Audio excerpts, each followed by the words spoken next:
punches to 130 for Chris. So it's 120 more punches landed. Chris was going with the heavier power shots. My man, Eric Walker Jr. was throwing a lot of jabs and just being busier. He stunned Chris a couple times. Floyd's had that talk with... let me ask you a question to get you involved here. How do you think it is for a fighter like Chris is in like his 16th fight? You're fighting in front of the best ever, if it's just self-proclaimed. But you're fighting across the country. Your dad's in your corner. I think his dad trains him. But Floyd is ringside. He's yelling instructions to you. This is Chris's debut on the PBC. You're trying to get off of being on the undercard of the Mayweather pay-per-views, which are, as far as we know, that's done. So how do you what's your thoughts on that in fighting in front of a fighter like that? What kind of pressure does that put on Chris? I don't think it's a lot of pressure that was put on him. You just got to throw them hands. And that's what they all say. Like, you got to throw hands. You got to throw hands. And it wasn't a good fight. Actually, I did actually see it. So it was an entertaining fight. It was entertaining. Like me and Michael Shaw, give a shot, hashtag Michael Shaw. The best thing that I seen over the weekend is when the boy kicked him in the sternum on Friday night. That's Saturday night. You jumping over to UFC. Okay. UFC. He kicked him in the sternum. But you gotta give me some names, man. You just can't throw this stuff out here and we don't tell people who we talking about, because then we not bringing the audience in. We gonna get to football real quick. That's all I want to get to is to the football. I told him let me get through the intro, and I tried to involving him in the setup, my little monologue. I was trying to get him warmed up. So I'm assuming that you warm right now. I'm going to finish my comment on the PBC, and then we're going to jump into these NFL topics. That's what I brought him on here for. It was a bad night for Chris. To your point, Shaw, he did. His father was getting into him after the first round, like, you're not going to bring your jab with you tonight. You really need your jab. And it just seemed like Chris was never able to match. It seemed like he didn't feel like my man, like Eric Walker Jr., had been in the battles that he'd been in, and he kind of approached it like he was just going to knock him out with one shot. But Eric Walker, he was there for the task, and he's moving on. I don't know if Chris Pearson will. I think that he put forth the effort that will allow him to make it back onto the PBC and kind of get his career back on the right track. But I'm just wondering, we got to see what kind of leader Floyd is, because it was another cat on there named Gervonta Davis out of Beatmore that's like Floyd's protege. He really, your man Alonzo, he's clicking his guns over on leashing Gervonta on the world of more so than Cincinnati. AB, yeah. That's another show. There's a little rift right there between AB and the money team, but we'll get into that another time. So look, that's through the intro. Like I said, holler at me on something. You can either email me at paymenomindShow@gmail.com. That's paymenomindShow@gmail.com. Like I said, if you like the family, the One Take Podcast Nation family, you had any thoughts or any love for B Meeks, I'd appreciate to hear about it, to hear some thoughts, to get some type of encouragement, and just let me know that what he was trying to do really mattered to somebody besides just me and him. If that's asking too much, then I'm gonna keep on doing me. Now let's get into it, man. I don't have no NFL rights to the music and none of that. I don't have Carrie Underwood or the other chick, but we're gonna get into it. Matter of fact, I'm going to take this quick commercial break just so we can do us a quick huddle. We come back on the other side of that, and then we're going to get into Cam Newton and the Carolina Panthers. I got a whole bunch of topics on them. We're going to get into some college football Final Four discussions. Can we talk about the Cowboys? We're going to hit on the Cowboys a little bit. We're going to talk about Super Bowl matchup predictions. We can spend just a little bit of time on the Redskins. And then I guess since we're doing that, I guess I'm obligated to talk about Shaw's Dallas Cowboys.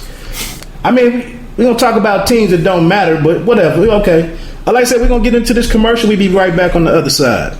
Going for two, your number one source for fantasy sports with top-notch fantasy sports advice, an exclusive community forum, and some of the best and most knowledgeable writers in fantasy sports. Visit today at going42.com. That's going for the number 2.com. Going for two features NFL, Major League Baseball, NBA, and more. And they also provide the best advice for your FanDuel, DraftKings, or daily fantasy sports sites. Sign up for the Going for Two newsletter and get updates immediately through your email. While you're on the site, make sure you check out the exclusive section, Why I Hate. That's going42.com, GOINGFOR, the number 2. Going42.com. Go visit and get the inside scoop of everything fantasy sports.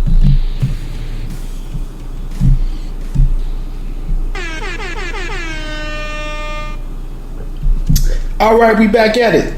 What's going on, Shaw? Nothing much. Julio Jones, Odell Beckham Jr., and number 88 for the Cowboys. All right, that's why I'm the quarterback here. Look, so first topic we jumping into, man. Stick with me now. We got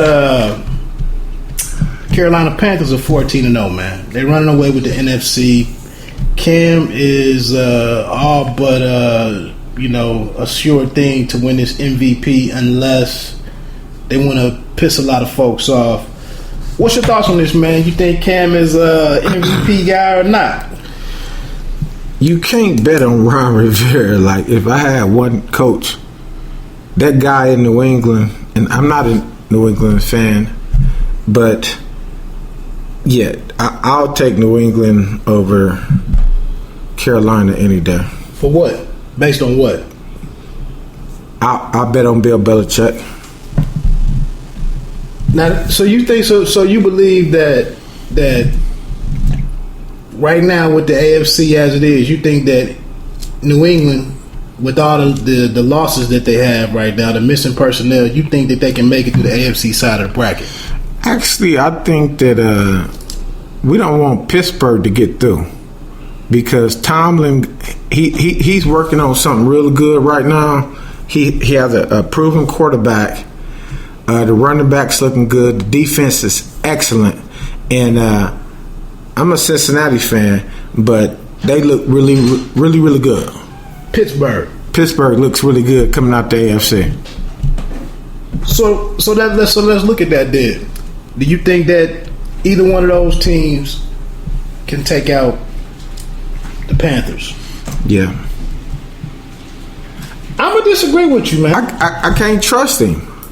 I can't trust him. But can you not trust Ron Rivera or can you not trust Cam Newton? Man, we don't even know who Ron Rivera is. Like we don't know what his specialty is. We don't. But he's 14-0 though.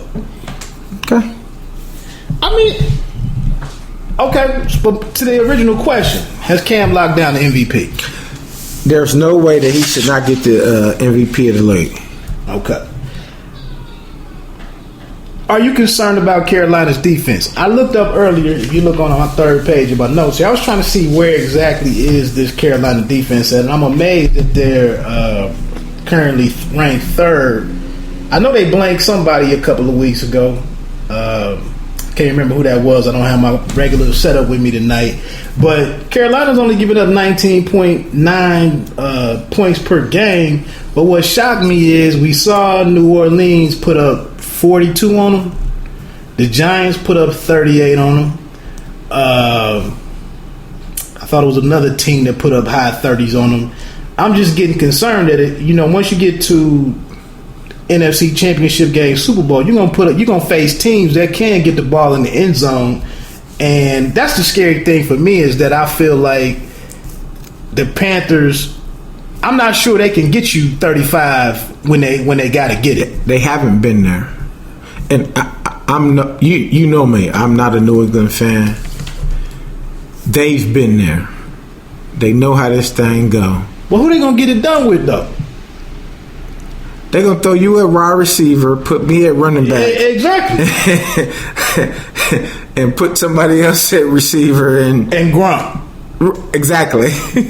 Well, we can get to more of that discussion about the Super Bowl predictions because I don't want to give away who I think is going to make it to the Super Bowl. So, okay, so we looking at it, the defense, you're not sold on the defense. Because Ron Rivera is, I mean, he's not a defensive genius. That's not his calling card.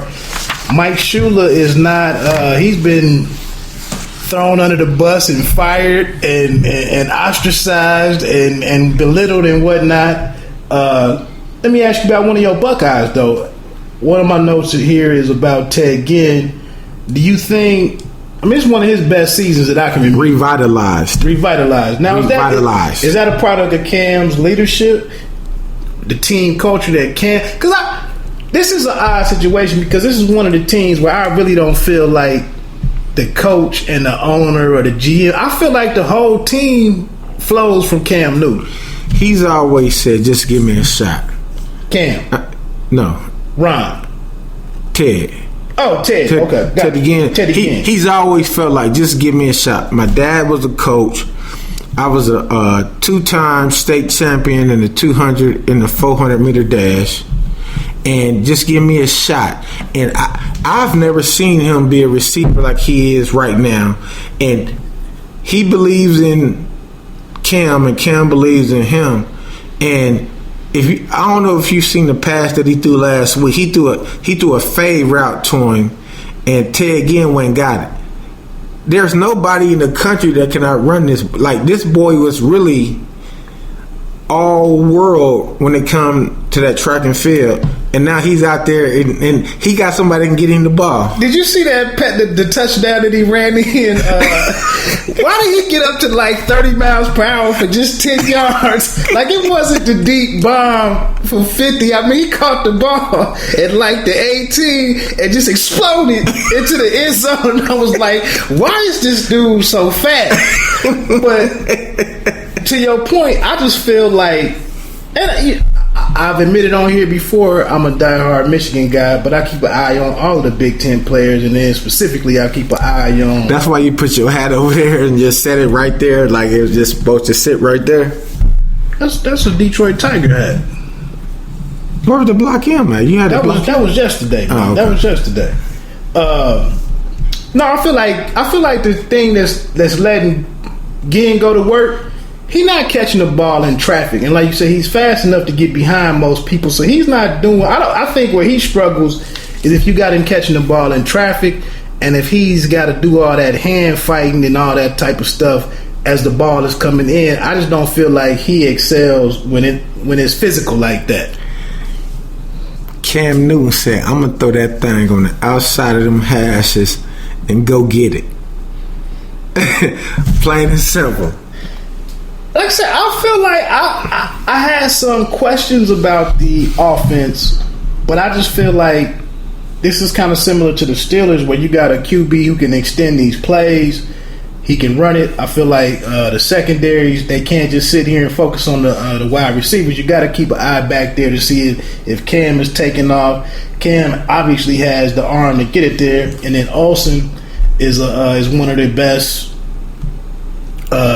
friends or Robins that a quarterback can have if we looking at how the tight end is having an impact on the game right now. So I just feel like, man, they position to.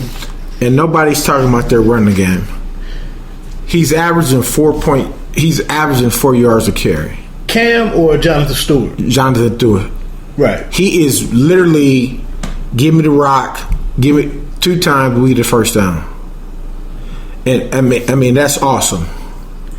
And it's odd. I'm glad that you mentioned that because that's one of the things that I credit this Jerry Richardson and the organization for doing because they've given Cam time to become a pocket QB, a pro quarterback. And at no point in time was it like Cam's objective to go out there and change people's opinion and be what they wanted him to be. He's just kept adding new wrinkles to his game every year. He's just continued to get more comfortable in what he needs to do. And now we just have the beast that we have. But like you said, that's what I appreciate about this team as in contrast to what I'm looking at in Washington and how RG3 was handled. What team pays top dollar to 2 running backs the way that Carolina did when they had